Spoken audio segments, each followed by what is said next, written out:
दिख रहा है अभी सब? Yes yes sir. चलो, तो सेपरेटर्स और पंक्चुएटर्स क्या होते हैं? स्पेशल टाइप के सिंबल्स हैं। सेपरेटर्स में हमारा आ जाता है, सेपरेटर्स पंक्चुएटर्स स्पेशल टाइप के सिंबल्स हैं। सेपरेटर्स में हम कॉमा, ये ब्रैकेट्स सारे, square bracket, round bracket and parenthesis, ये सब यूज़ करते हैं। कॉमा यूज़ होता है वैल्यूज सेपरेट करने के लिए, या मल्टीपल वेरिएबल्स हमने यहाँ पे देखो बनाए थे कॉमा सेपरेटेड।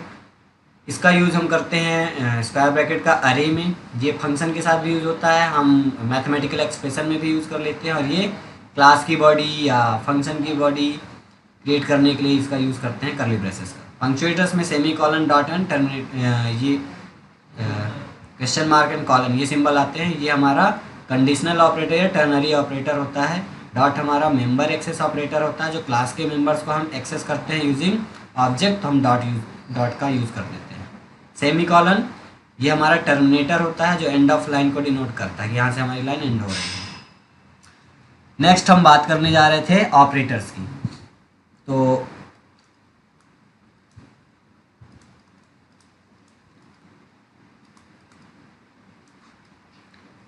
तो ऑपरेटर्स क्या होता है? It is a just like, it is a symbol. Operator is a symbol.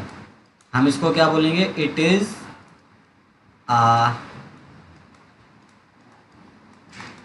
Special symbols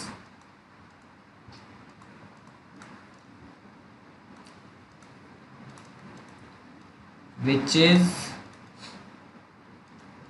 used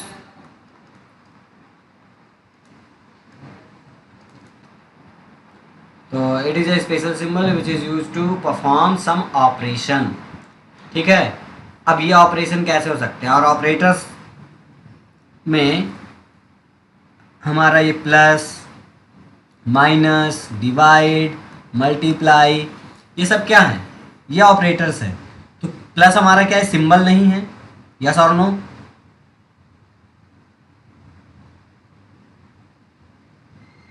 response करो। यस क्या सर।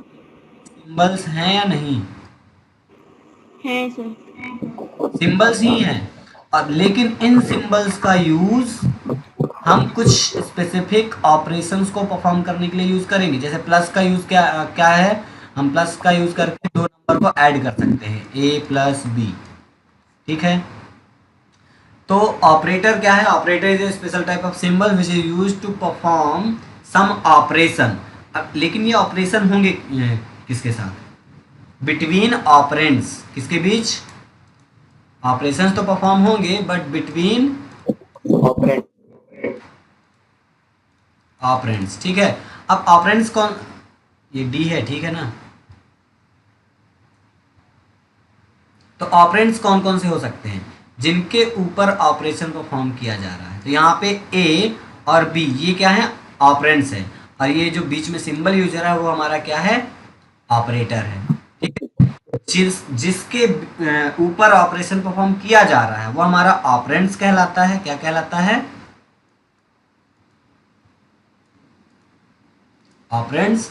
एंड वो जो सिंबल जो ऑपरेशन परफॉर्म करने के लिए रिस्पॉन्सिबल है वो हमारा ऑपरेटर होता है।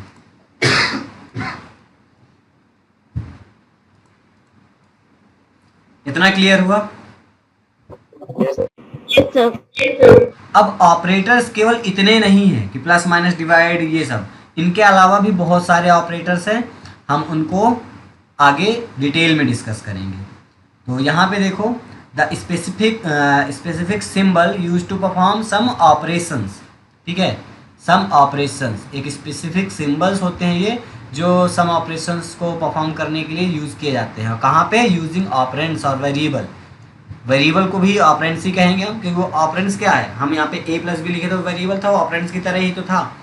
तो ऑपरेंड्स के बीच में हम ये क्या करते हैं? ऑपरेटर्स ऑपरेशन को परफॉर्म करते हैं। एग्जाम्पल के लिए यहाँ पे देखो, एम, देन ये ऑपरेटर है डिवाइड का, देन ये वैल्यूज लिटरल है प्लस एक्स इंटू वाई। तो यहाँ पे कौन कौन से? ये जो एम है, ये जो लिटरल वैल्यू रखी है, ये एक्स है और ये वाई, ये सब क्या है? ऑपरेंड्स। ऑपरेटर कौन सा है? ये डिवाइड का सिंबल, ये प्लस का सिंबल, ये मल्टीप्लाई का सिंबल, ये ऑपरेटर्स है। ठीक है, in the above expression equal, हाँ इक्वल भी हमारा क्या है, ऑपरेटर है, पी हमारा ऑपरेंड्स है, equal, divide, plus, into, these are the operators, and P M ये values X Y, these are the operands, ठीक है, और वेरिएबल। इसको हम आगे और डिटेल में पढ़ेंगे, ऑपरेटर्स के जितने भी टाइप्स हैं, डिफरेंट डिफरेंट ऑपरेटर्स हम डिस्कस करेंगे। इतना समझ आया? Yes. देन अब बात कर लेते हैं एस्केप सीक्वेंस कैरेक्टर्स की, ठीक है। एस्केप सीक्वेंस कैरेक्टर्स, देखो कैरेक्टर लिटरल हमने पढ़ा था ना, कैरेक्टर लिटरल ऐसे literals which is enclosed in a single inverted comma, और ये सिंगल वैल्यू कैसे होल्ड करेंगे। एग्जांपल के लिए मैंने यहाँ पे एक कैरेक्टर लिटरल लिख दिया, सही है। Yes, sir. अब सिंगल कोटेशन के अंदर तुम सिंगल वैल्यू कुछ भी लिख दोगे, वो कैरेक्टर लिटरल है। कुछ प्रीडिफाइंड कैरेक्टर लिटरल्स भी हैं जिसे हम एस्केप सीक्वेंस कैरेक्टर्स बोलते हैं, ठीक है। वो कैरेक्टर लिटरल्स कौन कौन से हैं, यहाँ पे देखो, ये back slash B, back slash T, back slash N, back slash A. तुम नीचे अगर आओगे, ये list of escape sequence characters हैं, back slash N, T, B, back slash R, ये बैक स्लैश है, ठीक है। ये सारे एस्केप सीक्वेंस कैरेक्टर हैं, ठीक है। अब इतने सारे एस्केप सीक्वेंस कैरेक्टर हैं, एस्केप सीक्वेंस कैरेक्टर है मतलब क्या, प्रोग्राम में तुम इनको डबल कोटेशन के अंदर ही लिखोगे, यानी ऐसा back slash n single quotation के, ठीक है, या बैक स्लैश टी डायरेक्ट नहीं लिख दोगे, कोटेशन के अंदर होगा। समझ आया? तो अब इनमें से जितने इतने सारे हैं, बट जावा में कुछ ही सपोर्ट करते हैं, ठीक है, सभी नहीं सपोर्ट करते। जैसे कि यहाँ पे बैक स्लैश ए है, जो ये तुम जावा प्रोग्राम में इसका यूज़ करोगे तो ये काम नहीं करेगा, लेकिन इसका काम क्या है, देखो back slash a is a escape sequence character which is use to produce the beep sound, alarm और अलर्ट। क्या करता है ये, प्रोड्यूस अ बीप साउंड और अलर्ट, यानी मैंने कहीं पे प्रोग्राम में बैक स्लैश एक लगा के और रन किया प्रोग्राम, तो ये एक बीप साउंड जनरेट करेगा। कैसे, चलो करके दिखाता हूँ, ठीक है। तो एस्केप सीक्वेंस कैरेक्टर क्या होते हैं, स्पेशल टाइप के कैरेक्टर सिंबल्स है ये, ठीक है। थोड़ा सा थ्योरी देखो, फिर मैं इसको करके दिखाता हूँ। Java language support some special characters which start with a backslash symbol, ठीक है। कुछ ऐसे स्पेशल कैरेक्टर्स जावा सपोर्ट करता है जो स्टार्ट होते हैं बैक स्लैश से, ठीक है, followed by the single character that has specific meaning, उनकी कुछ स्पेसिफिक मीनिंग होती है, ठीक है। They are termed as a non graphic characters और एस्केप सीक्वेंस और escape characters such as back space tab. अब न्यू लाइन हमें इनपुट कर प्रिंट कराना है तो हम बैक स्लैश एन यूज़ कर लेते हैं ऐसे। तो ऐसे तरह तरह के हमारे पास कैरेक्टर्स होते हैं, ठीक है। थ्योरी अब अपना पढ़ते रहना, मैं अब तुमको दिखाता हूँ। मैंने क्या बोला कि एस्केप सीक्वेंस कैरेक्टर तो बहुत सारे हैं, बट जावा सब के सबको सपोर्ट नहीं करता, इनमें से कुछ ही हैं जो जावा सपोर्ट करता है। अब चलो ऑनलाइन जावा कंपाइलर, ठीक है।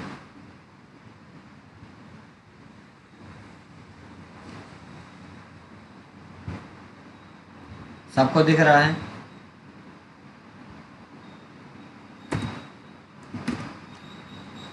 अब यहाँ पे मैं बैक स्लैश ए ऐसे लिख दिया। अब इसको मैं रन करूँगा तो क्या ये साउंड आएगा? चलो सुनते हैं। कुछ नहीं आया, ठीक है, इलीगल है। बैक स्लैश ही यूज़ किया हूँ ना मैं, हाँ बैक स्लैश ही है।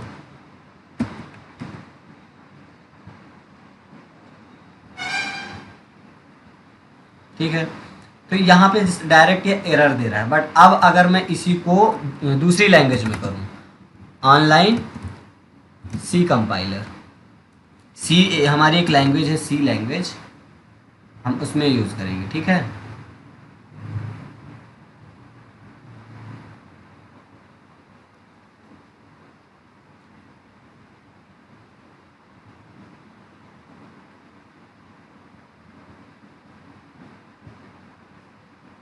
/A हेलो वर्ड, और लास्ट में मैंने /A लगा दिया। ठीक है,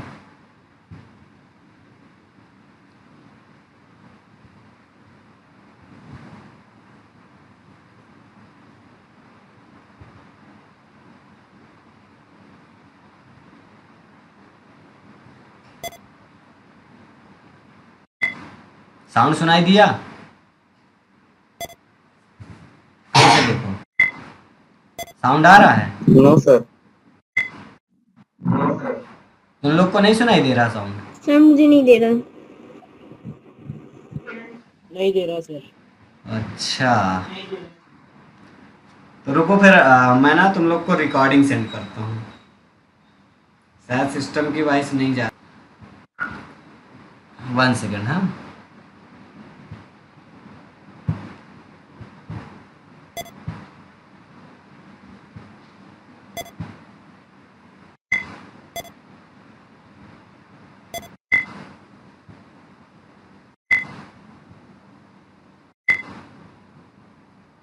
देखो ग्रुप में रिकॉर्ड करके भेजा, कैसे बीप साउंड आ रहा है।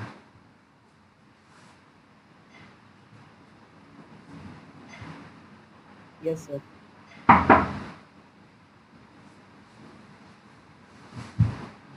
Yes sir. सुनो,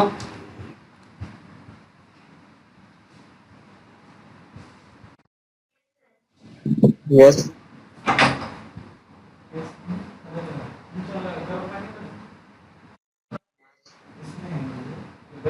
तो 3 टाइम मैंने रन किया प्रोग्राम को, और तीनों टाइम एक बीप साउंड सुनाई दिया, है ना। तुम अभी ये जो मैं वीडियो रिकॉर्ड कर रहा हूँ, और इसको जब यूट्यूब में डाल के अपलोड करूँगा और तुम लोग को यूट्यूब की लिंक दूंगा, उसमें भी देखना, क्योंकि वीडियो में रिकॉर्ड होगा ये साउंड। मीटिंग में तुम लोग के नहीं जा रहा वॉइस, तो उसको इग्नोर करना, बट वीडियोज़ में तुम प्रॉपर देख पाओगे कि हाँ साउंड आता है। तो यहाँ पे /AC प्रोग्रामिंग में सपोर्ट कर रहा है, बट यही चीज़ जावा में कर रहे थे तो नहीं चल रहा था, एरर आ रही थी, है ना।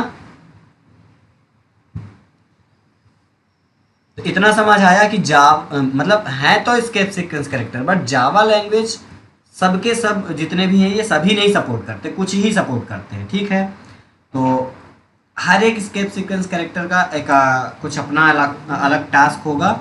जैसे फर्स्ट हम /N की बात करें तो ये न्यू लाइन कैरेक्टर को प्रिंट करने का काम करता है। /T एक टैब स्पेस प्रिंट करने का काम करता है, 1 टैब का स्पेस अगर प्रिंट कराना है। /B क्या करता है, back space characters back space कराता है। ठीक है, move the cursor 1 space toward the left side cursor को मूव करता है। /R क्या करता है, कैरेज रिटर्न और इंटर वाला जो वैल्यू है वो प्रिंट करने का काम करता है।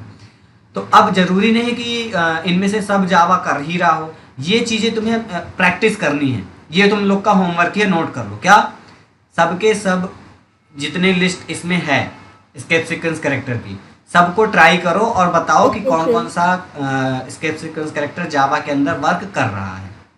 समझ आया? अब /A को तो हमने अभी देख ही लिया, ये जावा सपोर्ट नहीं करता बट सी में करता है, जो कि बीप साउंड जनरेट कर। /F क्या करता है, फॉर्म फीड, ये हमारा जो प्रोग्राम है उसके पुराने आउटपुट को क्लियर करने का सिंपल सा काम कर सकता है, या फिर ये रिफ्रेश करता है आउटपुट विंडो को। कुल मिला के ये तो हमारा काम करता है जावा में, ये मैं करके भी दिखा दूंगा। ठीक है, देन ये हमारा देन सिंगल कोटेशन, ये क्या करता है, सिंगल कोटेशन को प्रिंट कराने का काम करता है। ये डबल कोटेशन प्रिंट कराने का काम करेगा। क्वेश्चन मार्क प्रिंट करने के हैं तो हम इसका यूज़ करेंगे। इनकी प्रैक्टिस हम जो करेंगे, ठीक है। ये हमारा जो डबल स्लैश है तो इसका क्या काम है कि एक स्लैश आउटपुट में प्रिंट कर देगा। ठीक है, ये तो नल को रिप्रेजेंट करता है, ये हेक्साडेसिमल नंबर को रिप्रेजेंट करता है, और ये ये यूनिकोड नंबर को। तो ये और ये और ये वेरी इंपॉर्टेंट, इसको मैं अभी पढ़ाऊँगा और बताऊँगा भी। ठीक है, हम लोग पूछ लेते हैं कि मान लो मुझे अपना नाम प्रिंट कराना है जो कि आउटपुट में कैसे आए, डबल कोटेशन के साथ में आए। मैं अपना नाम प्रिंट कराना चाहता हूँ कुछ इस तरीके से, डबल कोटेशन के बीच में ऐसे आ जाए, एज इट इज ऐसा आए, तो क्या करोगे तुम? तो भैया आउटपुट में मुझे डबल कोटेशन को भी प्रिंट कराना पड़ेगा, और डायरेक्ट डबल कोटेशन तुम नहीं प्रिंट करा सकते, तो हम फिर एस्केप सीक्वेंस कैरेक्टर का यूज करते हैं। कौन सा? ऐसे हम लिखेंगे। समझ आया? जब हम प्रिंटलन के अंदर इस तरह से लिखेंगे तो ये quotation as it is print होगा। कैसे? चलो करके दिखाता हूँ, एक छोटा सा डेमो।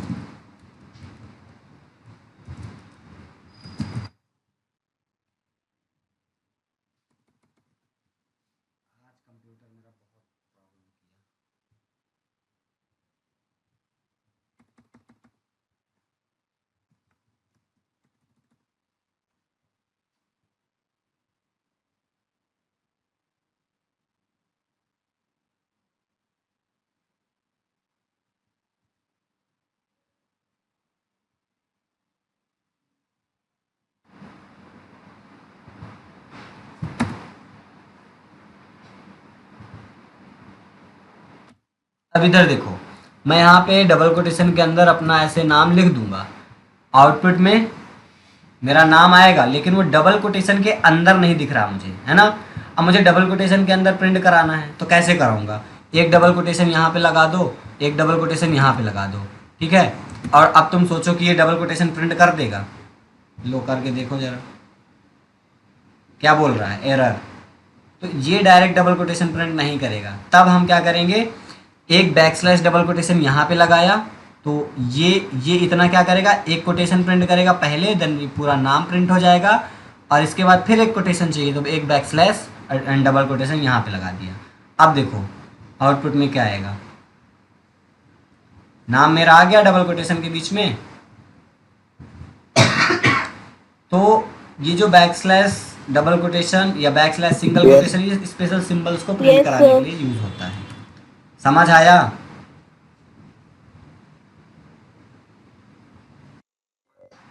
ठीक, तो इनको और आगे डिस्कस करेंगे, ठीक है। ऐसे ही अगर मैं बोलूं कि अपना नाम सिंगल कोटेशन में प्रिंट करके दिखाओ, सिंगल कोटेशन के बीच में, तो सिंगल कोटेशन को प्रिंट कराने के लिए भी हमारे पास बैकस्लैश और सिंगल कोटेशन ऐसे रहता है।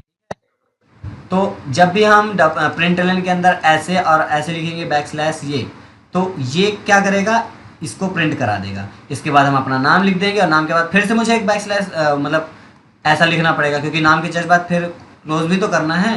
तो कोटेशन, सिंगल कोटेशन पहला, और ये और बीच में जो लिखेंगे इनके बीच में आ जाएगा। समझ आया? इनकी प्रैक्टिस अभी करवाऊंगा, और तब अगर प्रोग्राम नहीं बनाना, अभी जैसे बता रहा हूँ, और जब बोलूँगा प्रोग्राम बनाने को तो बनना चाहिए, ठीक है। इसीलिए पहले दिखा भी रहा हूँ कि हाँ ऐसे काम करता है। इसके बाद ये सारे स्केप सीक्वेंस कैरेक्टर हैं, इनको पढ़ना और समझना थोड़ा सा। बात करते हैं हम डेटा टाइप की, ठीक है। What is data type? Data type is a very important topic. इसको हम स्टार्ट करते हैं।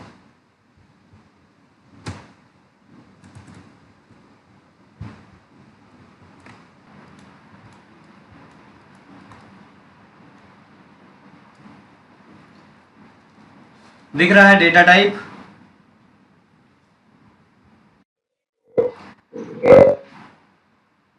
तो डेटा टाइप क्या होता है?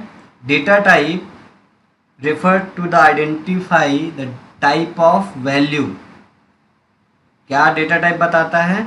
Yes, sir. It is help to identify which type of value will be stored in the variable। हम कोई वेरिएबल बनाते हैं, उस वेरिएबल में किस टाइप की वैल्यू स्टोर होगी, या किस टाइप की वैल्यू हम स्टोर करना चाहते हैं, वो स्पेसिफाई या डिनोट कौन करेगा? Data type. डेटा टाइप हमें यही बताता है। मैंने यहाँ पे एग्जाम्पल के लिए एक वेरिएबल बनाया इंट ए, ठीक है। तो यहाँ पे ये हमारा क्या है? वेरिएबल। लेकिन ये जो इंट है ये हमारा क्या है? डेटा टाइप, डेटा का टाइप। यानी कि इस वेरिएबल में किस टाइप की वैल्यू में स्टोर कर सकता हूँ, इंटीजर टाइप की। किस टाइप की? इंटीजर टाइप की। तो डेटा टाइप जब भी हम वेरिएबल बनाते हैं तो वेरिएबल बनाने से पहले उस वेरिएबल के नाम से पहले हमें डेटा टाइप ही लिखना होता है। और डेटा टाइप क्या बताता है कि जो वेरिएबल है उसमें किस टाइप की वैल्यू स्टोर होने वाली है, या किस टाइप की वैल्यू वो स्टोर कर सकता है। समझ आया? ठीक है। डेटा टाइप भी हमारे दो तरह के होते हैं। सबसे पहले यहाँ पे डेटा टाइप देखो, means recognise the type of data involve in operation. ठीक है, किस टाइप का डेटा ऑपरेशन में इन्वॉल्व होने वाला है, ये डेटा टाइप बताता है। In other word means to identify an entity और entities their operations are known as data type. ठीक है, सिंपल सा फंडा है। डेटा टाइप का मतलब किस टाइप का डेटा होगा, स्टोर होगा वेरिएबल में, या यूज होने वाला है, किस टाइप का डेटा, वो डेटा टाइप बताता है। ठीक है, हमारे पास डेटा टाइप दो कैटेगरी के हैं। फर्स्ट,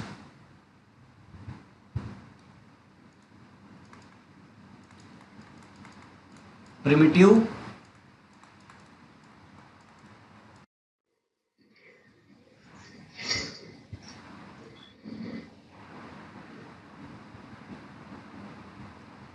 क्या बताऊं मैं आज इसको, प्रिमिटिव डेटा टाइप, और दूसरा है नॉन प्रिमिटिव।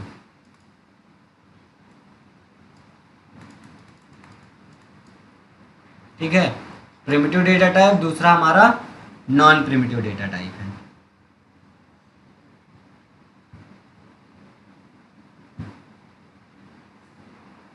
तो प्रिमिटिव डेटा टाइप किसे कहते हैं? हमारा जो प्रिमिटिव डेटा टाइप होता है इसको हम बोल देते हैं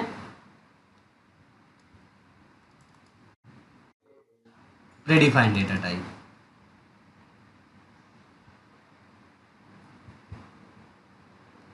बहुत प्रॉब्लम कर रहा है यार आज ये।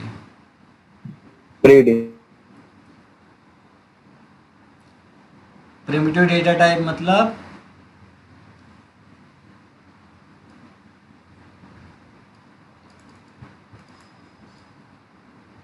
प्रीडिफाइंड। ठीक है, प्रीडिफाइंड डेटा टाइप। ये टोटल कितने होते हैं? 8। ठीक है, कौन कौन से? इंट हो गया, फ्लोट हो गया, कैर हो गया, लॉन्ग हो गया,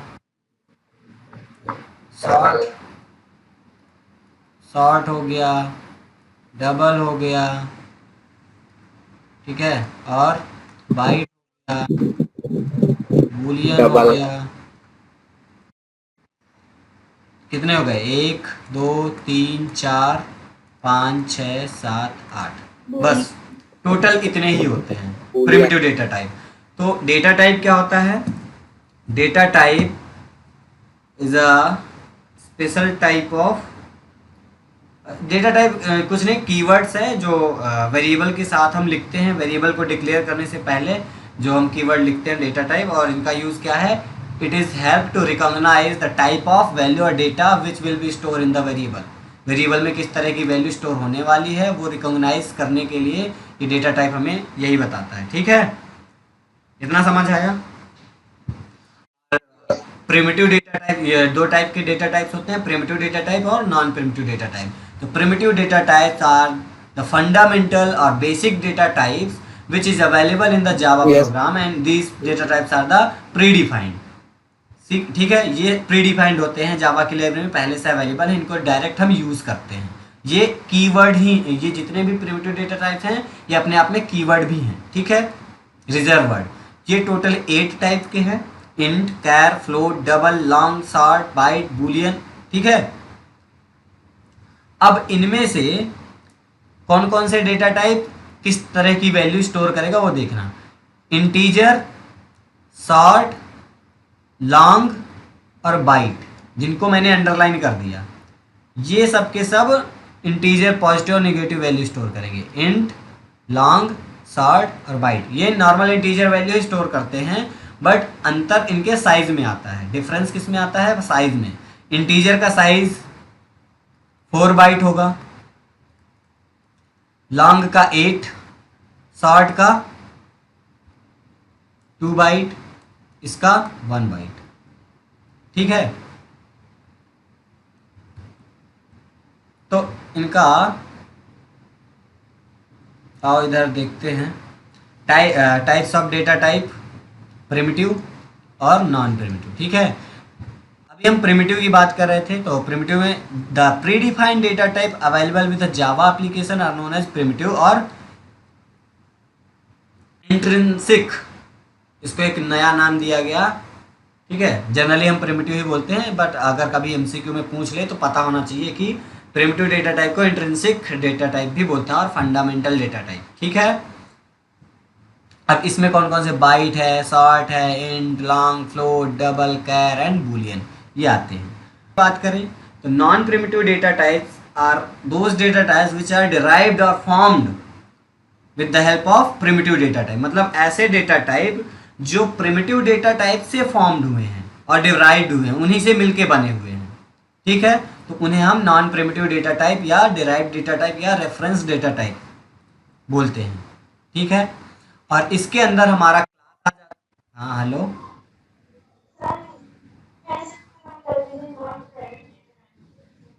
नॉन प्रिमिटिव है, मैं बता रहा हूँ ना, अभी तो कंप्लीट होने दो। सर तो नॉन प्रिमिटिव कैसे डेटा टाइप को हम बोल रहे हैं कि ऐसे डेटा टाइप हैं जो प्रिमिटिव डेटा टाइप से मिलकर बने हुए या उनसे फॉर्म्ड हुए हैं, उनसे निकले हुए हैं, डिराइव्ड हुए हैं। ठीक है, तो अब इसके अंदर कौन कौन से डेटा टाइप आते हैं? क्लास, हमारा अरे, हमारा इंटरफेस, इंटरफेस क्लास जैसा ही होता है, ये तुम लोग के सिलेबस पे है नहीं। तो ये हमारे नॉन प्रिमिटिव डेटा टाइप के अंदर आते हैं। अब कैसे? तो अभी तुम बताओ, मैं एक क्लास बना रहा हूँ, ठीक है, और उस क्लास के अंदर कुछ वेरिएबल्स मैं जो बनाता हूँ ऐसे कुछ करके, तो वो क्लास प्रिमिटिव डेटा टाइप के वेरिएबल्स को कंटेन करके रखता है कि नहीं रखता? तो वो क्लास कहीं ना कहीं इनका यूज कर रही है, प्रिमिटिव डेटा टाइप का। यस, यानी कि ये जो क्लास बन रही है कहीं ना कहीं वो प्रिमिटिव डेटा टाइप को डिराइव्ड कर रही है, अपने अंदर यूज कर रही है। तो ये हमारा नॉन प्रिमिटिव हो गया। ठीक है, दूसरा अरे। हम अरे, अगर तुमने 9th में थोड़ा सा याद हो, मान लो हम एक अरे बनाए जिसमें मल्टीपल वैल्यू स्टोर कर सकते हैं, ये अरे हो गया। ठीक है, तो अब ये जो अरे मैंने बनाया, नाम है AR, इसके पहले भी मैं एक डेटा टाइप लिख रहा हूँ इंट। यानी ये जो डेटा टाइप तो है, बट ये किससे मिलकर बन रहा है? किससे मिलकर बन रहा है? इंटीजर। और इंटीजर मेरा है कैसा? प्रिमिटिव। यानी ये भी कहीं ना कहीं प्रिमिटिव डेटा टाइप से ही मिलके बन रहा है। इंटरफेस में भी सेम ऐसे ही होता है, क्योंकि इंटरफेस जस्ट लाइक अ क्लास, बस थोड़ा सा अंतर होता है कि इसके अंदर हम मेथड डिफाइन नहीं करते। तो ये सब के सब नॉन प्रिमिटिव डेटा टाइप के अंदर आते हैं। नॉन प्रिमिटिव डेटा टाइप के अंदर क्लास, अरे, इंटरफेस। ठीक है, जो स्ट्रिंग हम यूज करते हैं वो स्ट्रिंग भी हमारा नॉन प्रिमिटिव डेटा टाइप ही होता है। तो ऐसे डेटा टाइप जो प्रिमिटिव डेटा टाइप से मिलकर बने होते हैं, ठीक है, उन्हें हम नॉन प्रिमिटिव डेटा टाइप कहते हैं। अब जैसे हमने पढ़ा था कि क्लास हमारा है कि डेटा टाइप है, यूजर डिफाइंड, तो डेटा टाइप तो है, लेकिन अब किस कैटेगरी का डेटा टाइप है? वो नॉन प्रिमिटिव। अभी क्लियर है? इस डायग्राम को देखो, डेटा टाइप पहला हमारा प्रिमिटिव डेटा टाइप और फंडामेंटल डेटा टाइप, दूसरा नॉन प्रिमिटिव डेटा टाइप जिसको हम रेफरेंस डेटा टाइप भी बोलते हैं। अब प्रिमिटिव डेटा टाइप में कैटेगराइज्ड कर दिया गया है न्यूमेरिक और नॉन न्यूमेरिक को। तो न्यूमेरिक में ऐसे डेटा टाइप जो नंबर वैल्यू स्टोर कर सकते हैं। तो पहला न्यूमेरिक में हमारा इंटीजर टाइप है और दूसरा फ्लोटिंग टाइप। नंबर टाइप में या इंटीजर टाइप में बाइट, शॉर्ट, इंट, लॉन्ग, ये मैंने जस्ट अभी बताया। और फ्लोटिंग पॉइंट में फ्लोट और डबल, ये दोनों डेटा टाइप यूज होंगे। फ्लोट का साइज 4 बाइट होता है, डबल का 8, बस साइज का डिफरेंस है और कुछ नहीं। नॉन न्यूमेरिक में हमारा कैरेक्टर आता है जो कि सिंगल कैरेक्टर को स्टोर करेगा, और बुलियन आता है जो कि true and false value store करता है, ठीक है। और नॉन प्रिमिटिव में हमारे पास क्लास आ जाता है, इंटरफेस आ जाता है, एरे आ जाता है और स्ट्रिंग आ जाता है। यहाँ तक कोई दिक्कत? हाँ, नो हाँ हाँ, पॉइंट वाली सर वैल्यू जैसे 5.6, फ्लोट और डबल में 6.5, डेसिमल पॉइंट ऐसा कुछ, ये फ्लोटिंग पॉइंट में आता है। ये फ्लोट और डबल दोनों स्टोर कर सकता है। बस फ्लोट के साथ हम लास्ट में एफ लगा देते हैं, हाँ ठीक है। देन आगे बात करते हैं, ये हो गया हमारा डेटा टाइप। डेटा टाइप को एक रियल ओके एग्जांपल से समझो। हम जब भी वेरिएबल बनाते हैं तो हम डेटा टाइप के साथ ही वेरिएबल डिक्लेयर करते हैं। We are declare the variable along with the data type, है ना। तो यहाँ पे मैंने बना दिया इंट ए। ये तो ये कुछ ऐसे समझो कि हमारे घर में मम्मी लोग किचन में क्या करती हैं। ये मान लो हमारे किचन में एक जार रखा हुआ है और इसके ऊपर एक लेबल लगा है। क्या लेबल लगा दूं इसमें मैं? कुछ दिख रहा है? क्या लिखा हुआ है? हाँ, तो ये जो जार है, कल मैंने बताया था variable just like a container, है ना। तो जो डिब्बा है वो एक वेरिएबल की तरह है, ठीक है। एक स्पेस है और उस स्पेस में हम क्या डालेंगे, इस स्पेस में हम क्या स्टोर कर सकते हैं as a data. As a data यहाँ पे क्या जाएगा? तो ये सामने जो लेबल लगा हुआ है ये बता रहा है कि इस वाले जार पे हम हल्दी ही रखेंगे, तो यहाँ पे हल्दी ही अंदर हम रखेंगे, ठीक है ना। हल्दी के अलावा कुछ नहीं। तो ये जो हल्दी लेबल लगा हुआ है ये डेटा टाइप बता रहा है, डेटा टाइप। ये रियल लाइफ एग्जांपल मैंने तुम्हें समझाने के लिए बता दिया कि डेटा टाइप बेसिकली क्या है। एक ऐसा लेबल, वेरिएबल के बाहर हम एक ऐसा लेबल लगा दिए कि अब इस लोकेशन पे, इस खाली स्पेस पे क्या स्टोर होगा, वो जो लेबल लगा है। अगर लेबल हल्दी का है तो हल्दी वाले डिब्बे में हल्दी ही डाली जाएगी, ठीक है। तो अगर यहाँ पे मैंने वेरिएबल बनाया यानी एक लेबल लगा दिया इस वेरिएबल के पहले इंट, तो अब ये जो ब्लॉक है हमारा ए जो रिजर्व करे है वो उस ब्लॉक में हम इंटीजर वैल्यू ही स्टोर करेंगे। तुम रिलेट कर पा रहे हो ना इस एग्जांपल को?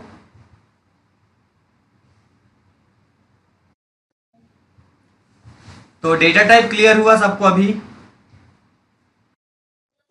यस सर आगे बढ़े। अब साइज देखो, yes sir size and range of primitive data type, yes sir ठीक है। तो जैसे साइज को, कंप्यूटर में साइज को मेजर करने के लिए भी कुछ यूनिट्स होती हैं। जैसे हम रियल में जैसे वेट को मेजर करना है, तो वेट को मेजर करने के लिए हम रियल लाइफ में क्या यूनिट्स हम यूज़ करते हैं? ग्राम, किलोग्राम, है ना, ऐसा यूज़ करते हैं ना। तो अब किलो बोलते हैं तो 1 किलो में कितने ग्राम होते हैं? 1000, सही है।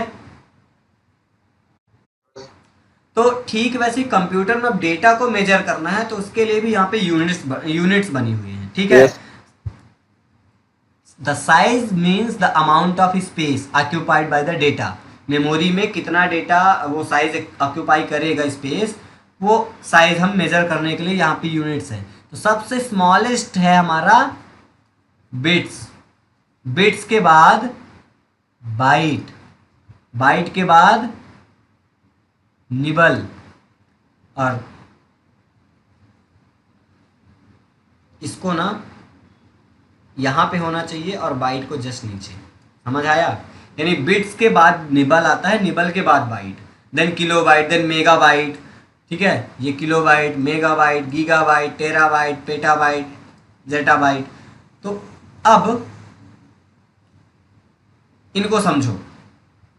सबसे छोटी यूनिट कौन सी है? बिट, सिंगल बिट, 0 या 1, है ना। देयर आर 2 कांस्टेंट वैल्यू 0 और 1 आर नोन एज बिट्स और बाइनरी डिजिट, ठीक है। तो अगर मैं बोलूँ कि ये इतने बिट का स्पेस ले रहा है, 1 बिट मतलब एक सिंगल ब्लॉक, सिंगल बिट छोटी सी। बाइट बोलूँ तो बाइट कितने group, 8 bit equal to 1 byte होता है, ठीक है। ये इधर देखो, यानी एक बाइट में कितने बिट होंगे? 8 बिट। समझ पा रहे हो? तो अगर मैं बोलूं कि मेरा जो इंट डेटा टाइप है इंटीजर, वो 4 बाइट का स्पेस ले रहा है, 4 बाइट का, तो यानी टोटल नंबर ऑफ बिट कितनी होंगी उसमें? 32। ठीक है, बिल्कुल सही है। अब निबल क्या होता है? निबल जो बाइट होता है ना, उसमें एक बाइट में 8 बिट होते हैं, एक निबल में 4 बिट होते हैं, यानी हाफ ऑफ बाइट। अगर मैं बोलूं कि 1 बाइट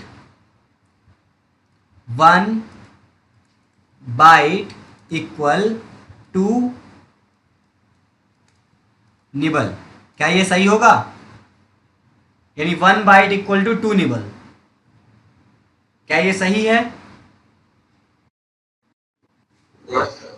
हाँ, क्योंकि एक निबल में 4 बिट होते हैं, तो 2 निबल मतलब 8 बिट, और 1 बाइट में 8 बिट ही तो होते हैं, तो हम बिल्कुल ये कह सकते हैं कि 2 निबल इक्वल टू 1 बाइट।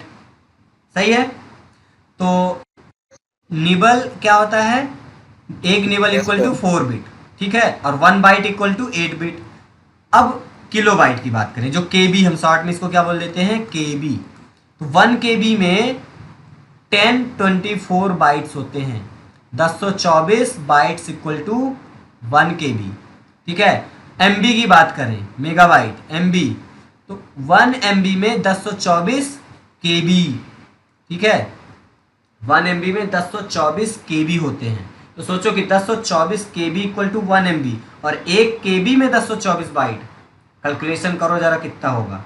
ठीक है, तो अब यहाँ से तुम लोग को ये इजी हो जाएगा, सब में 1024 का ही वैल्यू है, बस वैल्यू के। अब जैसे मेगाबाइट की बात करें तो इसमें 1024 के बी इक्वल टू 1 MB।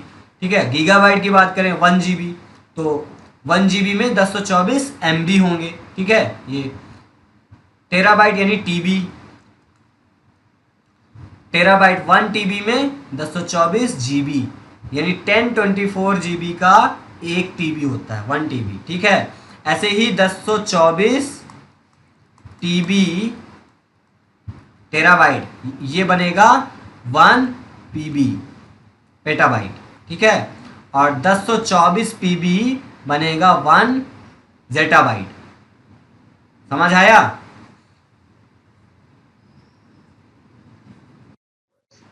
तो ये यूनिट्स हैं और इनको थोड़ा सा तुम लोग को दिमाग में रखना पड़ेगा, तो थोड़ा सा इनको दिमाग में रखना, याद रखना। ठीक है, अब यहाँ पे प्रिमिटिव डेटा टाइप के साइज की बात करें। ठीक है, तो size in a bits and size in a byte, दोनों तरह में साइज दिया गया है। तो अब तुम्हें मुझे खुद ही बताना, बाइट डेटा टाइप का साइज 1 बाइट है, तो 1 बाइट मतलब एक बाइट में कितने बिट होते हैं? अभी जैसे हम पढ़ के आए थे, 1 बाइट में कितने बिट होते हैं? 8 बिट होगा।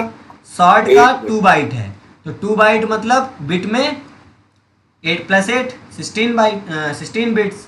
इंटीजर का अभी उतने टाइम तुमने बताया 4 बाइट स्पेस होता है, तो इसका बिट्स में 32 हो जाएगा। लॉन्ग का 8 होता है, तो एक बिट में अगर 8 है तो 8 × 8 करो।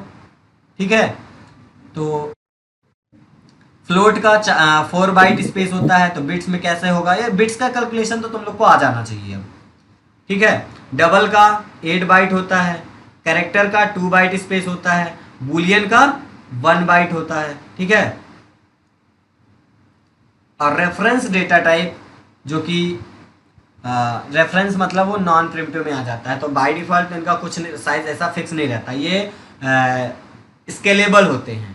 ठीक है, ऐसा समझो कि इनका फिक्स साइज नहीं रहता, ये घटता बढ़ता रहता है अकॉर्डिंग टू द वैल्यू। जैसे हमें क्लास में मल्टीपल वेरिएबल बना, तो वो डिपेंड करता है कितने वेरिएबल्स, कितना डेटा उसके अंदर है। ठीक है, अब यहाँ पे सबकी डिफ़ॉल्ट वैल्यू भी दी हुई। जब हम वेरिएबल बनाते हैं तो किस टाइप का वेरिएबल बनाए हैं, और उसी टाइप, जिस टाइप का डेटा टाइप मेंशन किया उसके अकॉर्डिंग बाय डिफ़ॉल्ट कुछ वैल्यूज उस वेरिएबल में असाइन हो जाती है, अगर हमने नहीं असाइन किया तो। ठीक है, अगर हम वो क्लास लेवल के वेरिएबल बना रहे हैं तो बाइट का बाय डिफ़ॉल्ट वैल्यू 0 रहेगा, शॉर्ट का भी 0 रहेगा, इंटीजर का भी 0 रहेगा, लॉन्ग का 0 रहेगा, लेकिन उसके लास्ट में ये एल डिनोट करता है, ये लॉन्ग टाइप का इंटीजर वैल्यू है। ठीक है। फ्लोट डेटा टाइप का बाय डिफॉल्ट इनिशियल वैल्यू 0.0 रहेगा। ठीक है। डबल का भी 0.0 रहेगा। कैरेक्टर का बाय डिफॉल्ट वैल्यू क्या रहेगा, नल, जो कि रिप्रेजेंट करता है यूनिकोड कैरेक्टर सेट में कुछ इस तरीके से। और बूलियन डेटा टाइप का बाय डिफॉल्ट वैल्यू फॉल्स रहेगा और रेफरेंस का भी नल रहता है। अब ये बाय डिफॉल्ट वैल्यू कैसे है? हाँ, ये देखो आउटपुट में तुम्हें ऐसा नहीं दिखेगा। ये डी या स्मॉल डी लिखा इसलिए गया है ताकि हम समझ पाए कि हाँ ये डबल लिटरल की बात कर रहा है। आउटपुट में तुम्हें 0.0 बस ही दिखेगा, फ्लोट के केस में भी, डबल के केस में भी, और यहाँ पे लॉन्ग के केस में भी ओनली 0 दिखेगा। बट ये एल लगाने का मतलब क्या है कि स्पेशली वो मतलब लिटरल्स हम डिनोट कर रहे हैं, ये आइडेंटिफाई कर पाए। नहीं डायरेक्ट हम ऐसे लिख देता तो फिर डिफ्रेंशिएट नहीं कर पाते कि हाँ ये नॉर्मल 0 है कि लॉन्ग टाइप का 0 है, कि ये नॉर्मल 0.0 है या डबल टाइप का या फ्लोट टाइप का है। समझे? ये डिफॉल्ट वैल्यूज किसके लिए एप्लीकेबल होती हैं? रेफरेंस वेरिएबल और इंस्टेंस वेरिएबल के लिए, जो क्लास लेवल के वेरिएबल हम डिफाइन करते हैं उनके लिए, लोकल वेरिएबल के लिए नहीं होती। अब ये टाइप्स ऑफ वेरिएबल में हम आगे पढ़ेंगे, तो इसको हम थोड़ा सा अगर प्रैक्टिकल करके दिखाऊं कि हाँ कैसे ये डिफ़ॉल्ट वैल्यू सेट होती है तो और क्लियर होगा। चलो थोड़ा सा दिखाता हूँ, ठीक है। ऑनलाइन कंपाइलर पे ये मेरी क्लास है हेलो वर्ल्ड नाम के। क्लास के जस्ट अंदर मैंने एक इंट ए लिखा, इसमें कोई वैल्यू नहीं दिया ना, और मैं इसको डायरेक्ट यहाँ पे प्रिंट कराना चाहूँगा। ठीक है। और ऑब्जेक्ट तो बनाना नहीं है मुझे, तो मैं इसको स्टैटिक टाइप का वेरिएबल बनाया, स्टैटिक इंट ए, क्लास के अंदर बना है, फंक्शन की बॉडी के बाहर मैं ए को प्रिंट कराया। तो अभी हम पढ़ के आए कि अभी इसमें कोई वैल्यू नहीं है, तो बाय डिफॉल्ट मुझे क्या वैल्यू मिलेगी? डेटा टाइप इंटीजर है तो 0 सर। मिल गई 0। इंटीजर की जगह अगर मैं यहाँ पे लॉन्ग करूँ तब भी मुझे क्या मिलेगा? 0। ठीक है। अगर मैं यहाँ पे बाइट कर दूं तब भी मुझे क्या मिलेगा? 0। अगर मैं यहाँ पे सॉर्ट कर दूं तब भी मुझे क्या मिलेगा? बट अगर मैं यहाँ पे फ्लोट कर दूं तब क्या मिलेगा?